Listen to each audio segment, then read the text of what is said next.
Hey, welcome back to another edition of Everything Football 62. I'm your host, Jonathan, Big Tex Johnson, a.k.a. Uncle Tex, a.k.a. Professor Tex.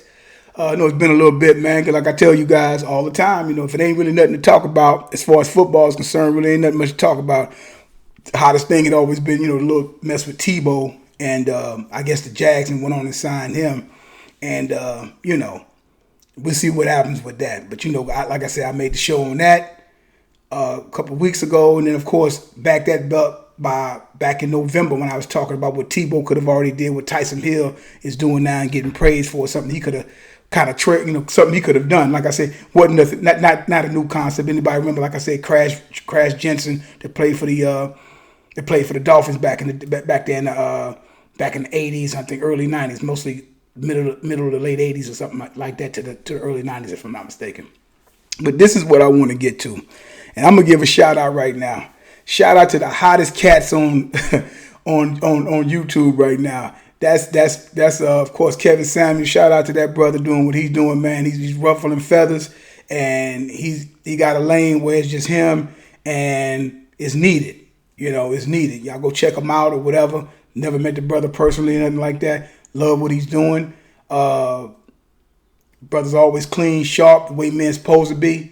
That's how I grew up, more or less. You know what I'm saying? That's the men back in that era. That cats was sharp. Cats was cool. Cats was sharp, and he's showing that, doing what he's doing now, man. So good. And he's ruffling them feathers. Everybody want to throw shots at him, but hell, you got rappers making shows about this joke. I mean, I've been following him for about a year, and he just clothes, fragrance, footwear, fragrance and footwear. That's all he talk about. The men trying to be the best dressed. If you're gonna be out in the corporate world, this is what you do. And then he went on over to the lane, dealing with them broads and everything like that. And he got that ass on alert. And he got everybody talking about him. And you start having rappers wanting to make shows about him, and or raggedy ass radio shows like the Breakfast Club. Hey man, you up there? But the hottest Joe, he's the hottest dudes out there. The next one from out of freaking nowhere, you got this my man Kwame Brown. I'm like. I like I said, I just so happened to look up. I think it might have been Tuesday, and I'm like, wow. I was like, what went on with this situation? Kwame Brown. I hadn't even heard about Kwame Brown in years. I was, had my stores and stuff in D.C. back during this particular time when he first got drafted. So I remember the buzz around him in D.C. back in the day.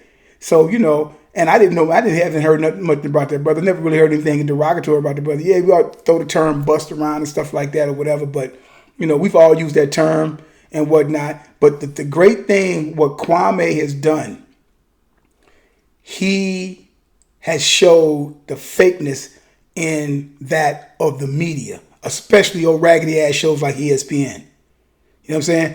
And whatnot. And which kind of leads me to why I started doing what I was doing. Because it's some type of BS narrative that goes on over there or whatever. It stopped being about the sport and start being about people's personal lives and all this other kind of stuff and bringing a bunch of other BS in on that over there that don't even make any sense. That got nothing to do with the player. That's why I say everything football. I focus on talking about what's on the field. That's it. I don't want to go over to what that joker like to do, what he don't like to do. Try to tell cats be careful what they do, but at the same time, the media cracks up a bunch, does a bunch of shit. So and it's just like, he's really exposing the fakeness that a lot of that stuff is. And I didn't realize, like I said, I can't even say that I ever heard Kwame ever talk. I don't even ever remember him ever talking. And this is the first time I'm ever hearing this cat talk. And he went on, he called out all them guys. Every last one of them. And the thing that he said was so telling, because I think a lot of times we can, saying people can be critical of these guys. But like that man said, dude, my mother didn't never have to work again a day in her life. And right there, and I didn't realize he played 12 years. And then another realization, this is my other bad cats that come out of high school and college. And some guys, and they never sniff the NBA or NFL, NHL, MLB. They never sniffed the place. This cat played 12 years. How many? There's a lot of cats that sit up on them panels never played nothing. You know what I'm saying? So it's like, so he made it. So at the end of the day, the NBA, all those things that we look at, the sports and whatnot, It's a job. No matter how you slice it, it's a job. And you have to perform whatever. So in the meantime, so Kwame got a job at 18, making a bunch of money. Now, did he end up being what everybody thought he was supposed to be based upon where he was drafted? Probably not. But he had a job for 12 years. He had a job for 12 years. Took care of his family, and the brother's living good. He always talking about his tractor and whatnot. 3 or 4 different land, real estate or land that he has, that he owns and stuff like that. He get up and go to work when he want to go to work, and he can get on there, and he can get on this podcast now, and it's growing. It shouldn't have grew in the last 3 or 4 days, and he can do whatever he want because at the end of the day, he don't have a boss, and that's the ultimate freedom right there. He don't have a boss. Can't nobody tell him what he can talk about and what he can't talk about, or tell him you got to watch your tongue. You can't say this. You can't say. Oh no, he can say what he want to say, and he's exposing the industry, the fake ass journalist industry, because all that shit is fake to me. It's always been fake. That's why having my show and stuff, because I'm like, I'm not listening to them guys. I say I know just as much football as some of them assholes. And I'm not talking about the guys that used to play or coaches and all that kind of stuff. I'm talking about just regular cats or whatever that's up on there because they went to college to be some type of reporter or communications or whatever the case may be, and knew a couple of people, and all of a sudden they knew a little bit about a sport or whatever here and there. And next thing you know, they up on TV and all this and saying some of the stupid stuff that come out of their damn mouth. And I've been following the game since I'm for over 40 years. And I could talk about it with anybody. You know what I'm saying? Where you want to go with it. I ain't say I know everything, but I know quite a bit. And I can get down up in it. You know what I'm saying? I could talk about it. But you know what I'm saying? People say, oh man, I've had people say, hey man, you could talk with them guys on there. I say, that would be like a job though. I mean, I would say I wouldn't, if an opportunity like that arises, would you take it and say, yeah, you know what I mean, try to get a check out of it? But I mean, every day, nah. I want to talk about it when I want to talk about it. And if I feel like if I feel like talking about it 5 days a week, I talk about it 5 days a week. If I don't feel like it, I don't have to do it. I'm not contractually bound to go do that shit. So with Kwame Brown, he's exposing a lot of them players, how they are. And I know he got mad dirt on probably much of just being in the locker room and being around and stuff like that. And all them guys talking stuff about him, but never, like he said, what did I, as a young black man, what did I do? Really to deserve what y'all saying? I could get a bust. Okay, that's okay, everybody say I'm a bust. Fine, I'm a bust. No problem, I'm a bust. But what if I said, but look at what I'm doing, look at what I've done and whatnot. And that's why, like I said, even when he gave a shout out, I seen some show did or whatever, he gave a shout out to LeVar Ball. People was talking shit about LeVar Ball. Why? If I had sons, I'm like, this joker got almost 3 sons up in the pros, got 2 right now. He said he was gonna make that happen and got it going on. That's that man kids. If the sons end up having a problem, they can always walk away because they somewhat grown. But it's like, it's all about family and whatever. That man, them my boys. Them my boys. I'm not gonna let them get fucked over by y'all because I see how the game work. He's seen how the game works. He was around in that in that industry or whatever. Played a little bit and whatnot. So no, we're gonna do it this way over here. It's all good when Archie Manning floating around, but LeVar Ball, well, he a little loud. Fuck it. Fuck it. What you mean he a little loud? He be who the fuck he want to be. You can't tell him what the fuck he can do and what he can't do. And that's the problem. And that's what motherfuckers, they're scrambling right now with Kwame because Kwame is in their ass and he's calling out all other fake ass people that's in the media. And since they're celebrities, right?